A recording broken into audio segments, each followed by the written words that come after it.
Grace Church. I want to share a little bit about what's going on in my life the past several weeks. And I hope maybe you'll just be a little bit encouraged. Maybe you'll laugh a little. So the past 5 weeks, I've probably had a wide range of emotions, maybe many of you relate, that are a little bit like a pendulum. I've been swinging from one end of anxiety to the other side of maybe happiness. And so I don't know if that's any different from what you've been experiencing, but that's just kind of the place that I've been. But I think it's kind of come through stages. So I enjoy goal setting and strategic planning, and the Lord has continued to show me his big picture for my life and ministry the last almost 7 years at Grace, through my dreams and my prayers and my conversations with my wise counsel or in times of Bible study.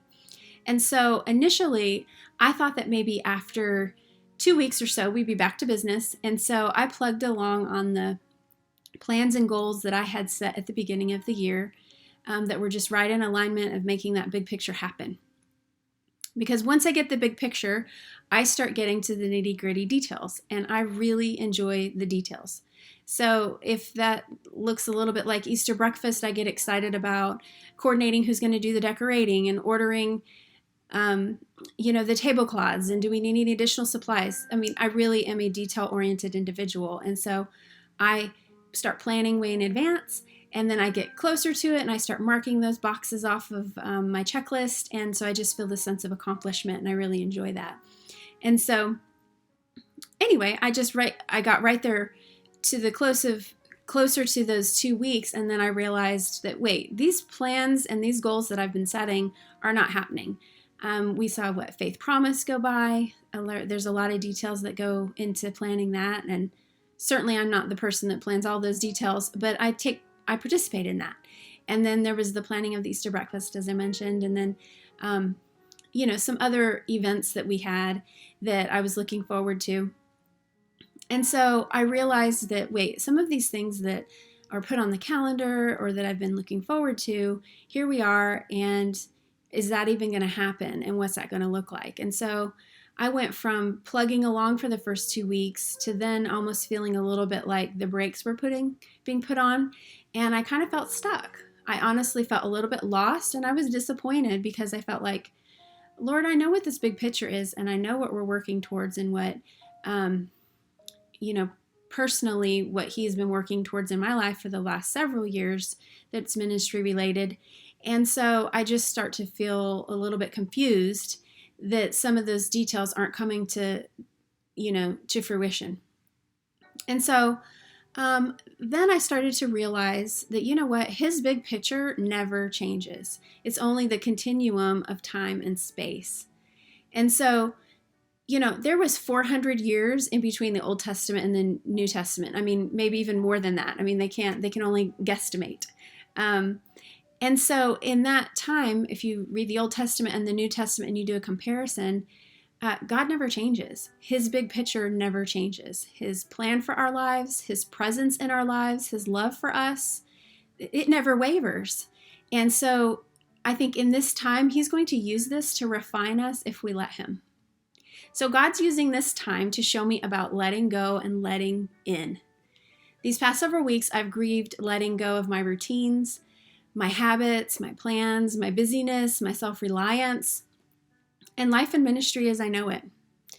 Probably also letting go of a lot of fast food meals as well. Then I began to learn that I needed to let some things in.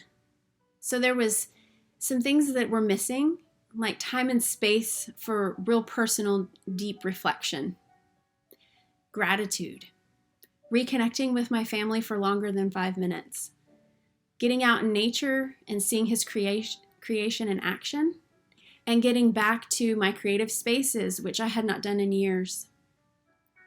So as we settle in and hunker down for a few more weeks of the social isolation, I'm asking God to remind us and me of our role in his big picture and how we can be a little bit more like Jesus every day in this process.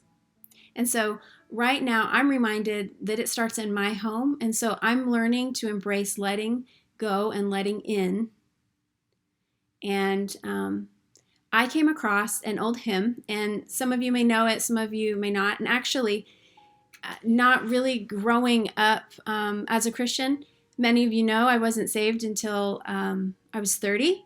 So I didn't really grow up with this love of hymns like many of you have. And I don't really know a lot of the tunes that go to them. So whenever I come across hymns, I have to go into Google and I have to listen or find the music that goes along with it. Sometimes there's choirs all across the world that are singing hymns.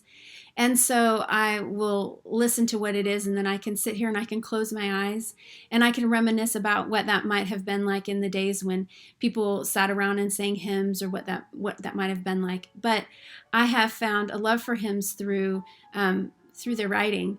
And so kind of just like a little thing that I do is, if I'm at a thrift store or sometimes at an antique store, if I come across an old hymnal, I pick it up. And so I have a couple of old, hymnals, and I actually do art with it. And so I do shadow boxes with hymns. But anyway, I came across this hymn today, and it's called "Take Time to Be Holy." And here's the page.